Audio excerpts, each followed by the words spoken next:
கிறிஸ்துவுக்குள் மிகவும் பிரியமான தேவனுடைய பிள்ளைகளே, இந்த காலை நேரத்திலே உங்களை சந்திப்பதிலே மிகுந்த மகிழ்ச்சி அடைகிறேன்.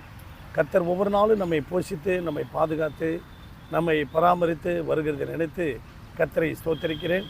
சென்னையில் வேலைச்சேரி உள்ள ஏலிமேஜி சபை வழங்கும் அனுதினம் ஒன்றா ஆண்டவராகிய இயேசு கிறிஸ்து அனுதினமும் 5 நிமிடம் உங்களோடு. இந்த நாளிலும் தியானத்துக்கு எடுத்துக்கொண்ட வேத வசனம் கலாத்தியர் எழுதின நிருபம் 6ஆம் அதிகாரம் 7வது வசனம். மோசம் போகாதிருங்கள், தேவன் தம்மை பரிகாசம் பண்ண விட்டார். மனுஷன் எதை விதைக்கிறானோ அதையே அறுப்பான் என்று வேதம் சொல்கிறது. இது நம்முடைய ஆவிக்குரிய வாழ்க்கையில் உள்ளான மனிதன் நம்ம நாளுக்கு நாள் புதுப்பிக்கப்பட வேண்டும். 2 கொரிந்தியர் 4:16 சொல்கிறது மாதிரி உள்ளான மனிதன் நாளுக்கு நாள் புதுப்பிக்கப்பட்டு நம்முடைய வாழ்க்கையில் ஆண்டவருடைய வருகைக்கு நாம் ஆயத்தமாக்குவதற்காகத்தான் இப்படி நம்மை தேவன் சுத்திகரித்து கொண்டு இருக்கிறார். மனுஷன் எதை விதைக்கிறானோ அதையே அறுப்பான். அருமையான தேவனுடைய பிள்ளைகளே, ஒரு தகப்பன் இருந்தார். அந்த தகப்பனுக்கு அருமையான ஒரு மகன் இருந்தான். அந்த மகன் என்ன செஞ்சான், அந்த தகப்பனை ஒரு ரூமில் போட்டு ரொம்ப சித்திரவதை பண்ணிக்கிட்டே இருந்தான். ரொம்ப சித்திரவதை பண்ணிக்கிட்டு அவருக்கு ஒரு ஓட்ட தட்டில் என்ன செஞ்சான், சாப்பாடு போட்டு அவன் காலையிலையும் மத்தியானமும் இரவும் கொடுத்துக்கிட்டே இருந்தான். அது ஒரு அலுமினிய தட்டு, ரொம்ப அதை கழுவுறதில்லை. அடுத்த நாள் மறுநாளும் அதை கழுவுறது கிடையாது. அப்படியே இந்த தட்டில் போட்டு அந்த அப்பாவுக்கு கொடுத்துக்கிட்டே இருந்தான். அவங்க அப்பா நோய்வாய்ப்பட்டு ஒரு நாளில் திடீர்னு இறந்துட்டார். இறந்த உடனே இந்த அப்பா அவருடைய பெற்றெடுத்த மகனுடைய மகன் இருக்கானே, பேரன், அந்த பேரன் இதை என்ன செஞ்சான், ஒரு நாள் அந்த அப்பாக்கிட்ட கேட்குறான், அந்த தகப்பன்கிட்ட கேட்குறான். என்ன கேட்குறான்னா, அப்பா நம்ம தாத்தாவுக்கு ஒரு சாப்பாட்டில் நீங்கள் தட்டில் ஒரு சாப்பாடு போட்டு கொடுப்பீங்களேப்பா, அந்த தட்டு எங்கப்பா அப்படின்னு கேட்குறான். ஏன்டா, ஏன் இதை இப்போ போய் கேட்குற? இல்லைப்பா, அதை ஞாபகப்படுத்தமாக வச்சுக்கணுப்பா. அப்பா, நீங்கள் எப்படி உங்கள் அப்பாவுக்கு அந்த தட்டில் நீங்கள் சாப்பாடு போட்டு கொடுத்தீங்களோ, பிற்காலத்தில் நானும் அந்த தட்டில் உங்களுக்கு சாப்பாடு போட்டு கொடுப்பேன்ப்பா அப்படின்னு சொன்னானா. சொன்ன உடனே அவன் மனம் உடைஞ்சு அழுதுட்டானா. அன்பு தேவனுடைய பிள்ளைகளே, வேதம் என்ன சொல்லுகிறது, நம்முடைய பெற்றோர்களை தகப்பனையும் தாயையும் கனம் பண்ணணுன்னு சொல்லியிருக்கு. நம்முடைய தகப்பன்மார்களை, நம்முடைய தகப்பனை தாயும் நம்ம ஒரு நாளும் கண்ணீர் வைக்க விடக்கூடாது. அன்பு தேவனுடைய பிள்ளைகளே, அதே போல தான் நம்முடைய ஆவிக்குரிய பெற்றோர்கள் எந்த மூத்தவர்களாக யாராக இருந்தாலும் அவர்களை நாம் கைவிடாமல் கண்கலங்க விடாமல் பார்த்துக்குங்க.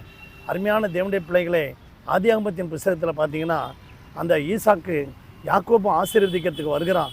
அப்பொழுது யாக்கோபு அந்த தகப்பனை ஏமாற்றிட்டான். தன்னுடைய தமையன் சகோதரன் ஏசாவை ஏமாற்றிட்டான். ஏசாவுடைய ட்ரெஸ்ஸை போட்டுட்டு வரான். அப்பா கண்டுபிடிச்சார், குரல் யாக்கோப்பு குரல். ட்ரெஸ்ஸெல்லாம் பார்த்தா எல்லாமே கையெல்லாம் பார்த்தா இந்த மாதிரி ஏசாவுடைய கை மாதிரி இருக்க அப்படின்னு சொல்லி இந்த மாதிரி ஏமாற்றிட்டு வந்துட்டான்.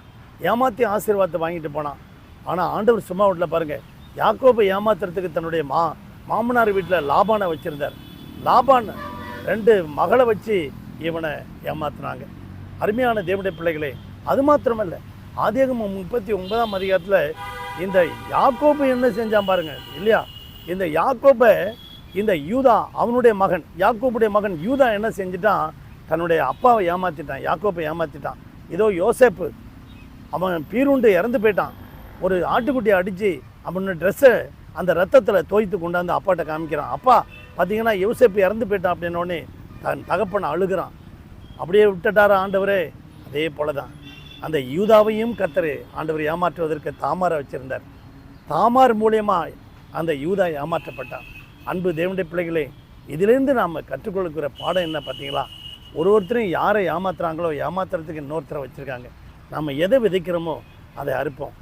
இதிலேருந்து நம்ம யாரையுமே ஏமாற்ற முடியாது. நம்ம பெற்றோர்களை ஏமாற்ற முடியாது, நம்முடைய பிள்ளைகளை ஏமாற்ற முடியாது.